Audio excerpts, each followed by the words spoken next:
See, I'm all covered in clippings, and I'm shaking. My ears are ringing. Everything sounds a little muffled. I run through about a spool and a half of string with the trimmer, about a full tank, a little bit more than that, tank and a quarter that I've gone through. Starting here, cleaning this up, cleaning around here.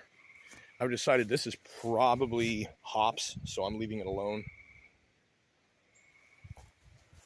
So then I did all this. Careful to avoid the orchids, which you can see here are preparing to go again. And there's several over here waiting to, if I get some other things cleared out, I think they'll probably all bloom. So I came down into here, and from here on out it was about half to more than half poison ivy, which is why I'm also on Benadryl, which is also why things are a little stuffy, muffly.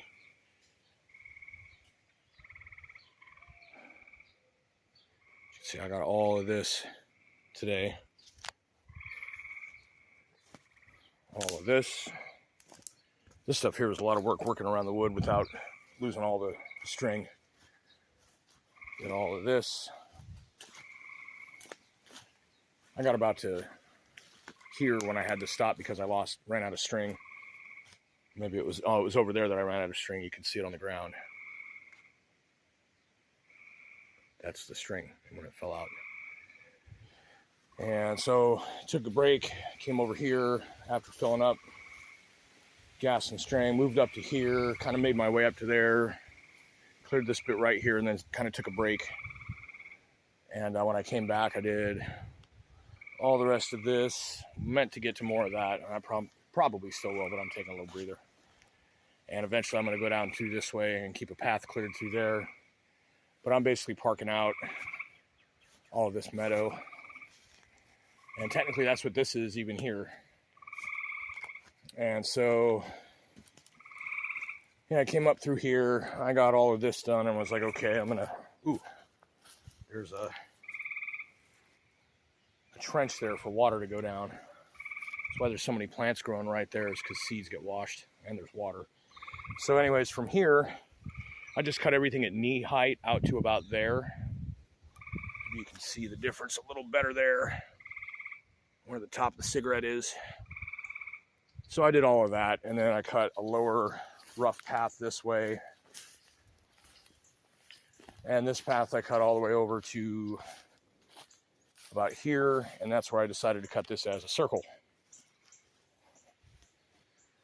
And having completed that and gone around behind there and up the path there a bit, clearing all of this out, I took and chunked out through here, which is where I ran out of string the second time, as you can see. And this chunk of hog fence that's all curled up and railroad ties around it. Kept getting caught on that. So I got done. And the way the sun was glinting through the trees, you could still kind of see it a little bit. And it's like, okay, well, I'm going to take a break and I'm going to capture a little bit of this idyllic beauty. The sky was full of puffy clouds in town, and they kind of cleared off a little bit. They thinned as I went north. Now there's just nothing. There are clouds on the horizon. That's clouds. So as soon as the string trimmer was off, the birds are chirping, the frogs are singing their song. I was serenaded by an oriole earlier. I think that's a cardinal up there. Oriole or woodpecker, whichever it was, I couldn't exactly tell. It had kind of a tuft on the chest that might have been red, might have been orange. Might have been orange enough to be close to red. But it had this weird cursive sounding song that was like bip, bip, and then it was like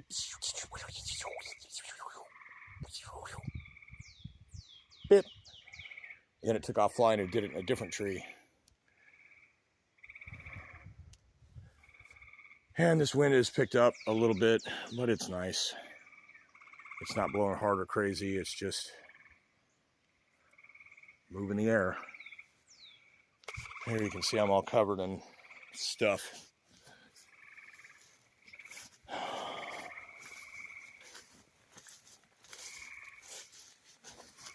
I love this time of day and evening. I'm oftentimes at work, and I don't mind being at work in this time of day because I get to drive around and see all the way that the sky and all the colors change on everything over the course of those hours. I do it almost every day, and I love it. But I love it out here when I get to watch it too, because these are my critters.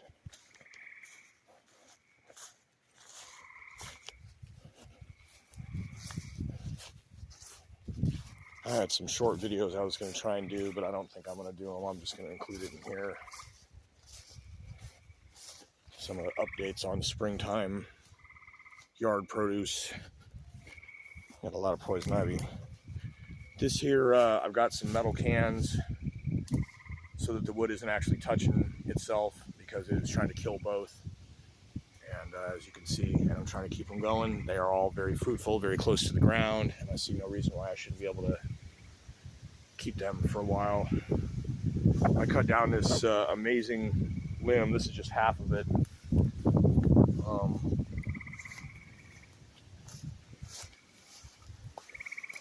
There's another one. I don't remember where I put it.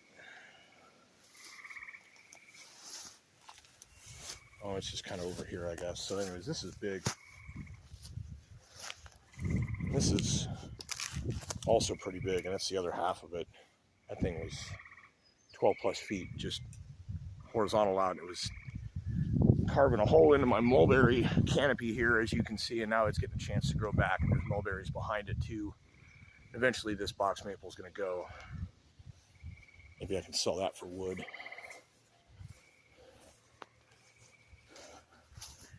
The reason I was string trimming back to where I was is because there are some C. ruderalis wild hemp growing back there that are doing very nicely, and I want to clear everything around. Maybe put a cage around a couple of the nice ones there. This is deer bedding. That is deer walking. And this is deer bedding. And here you can see my tracks and deer tracks as darker lines.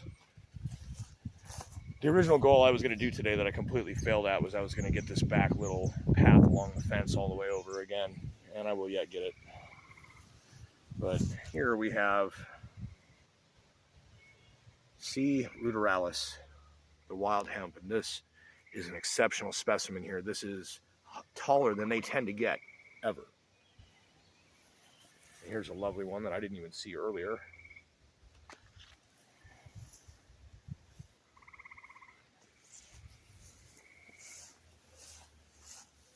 And then this is like some record shit, man. Seriously, this is amazing.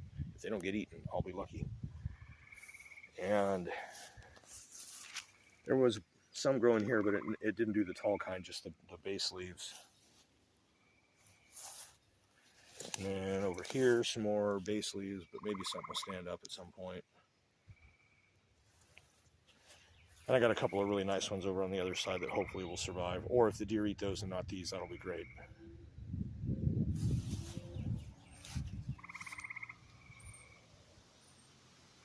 There's somebody in a four-wheeler or a car driving extremely fast on a surface that is not meant for that, about a half a mile away across the creek.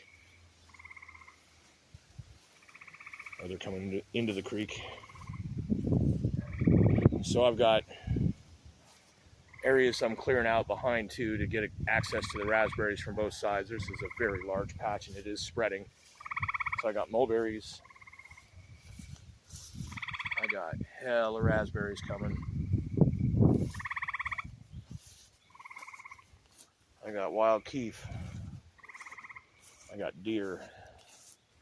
And then big fan leaf plants. You can dig the roots up and eat them like a carrot potato.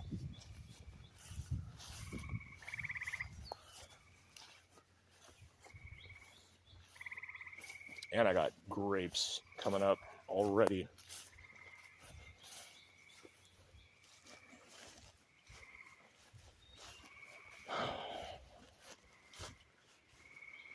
Oh my gosh, some of these are almost, oh my gosh, that's, yo, that is edible. Mulberries already. Oh my gosh.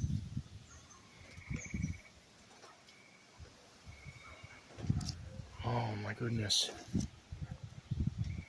Just barely. They're sweet. Man.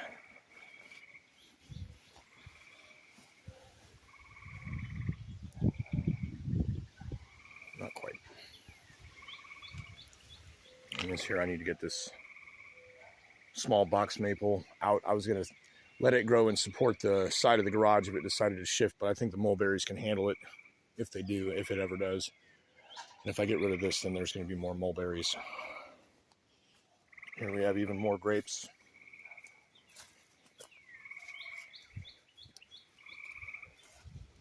In time, those will all be able to bear fruit that is sweet.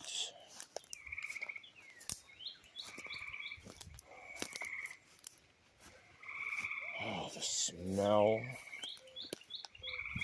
I'm wearing this Carhartt Force Under Armour that's wicking the sweat off of me. It's almost like being shirtless.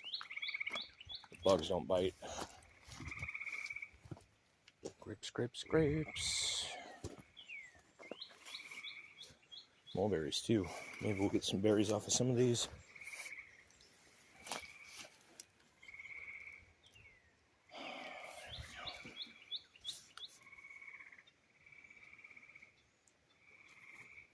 And there are plenty of them hiding up in here. As well as that green mulberry tuft right there that has a different kind of black grape growing on it. The bright green in the center is grapes hanging off the tree.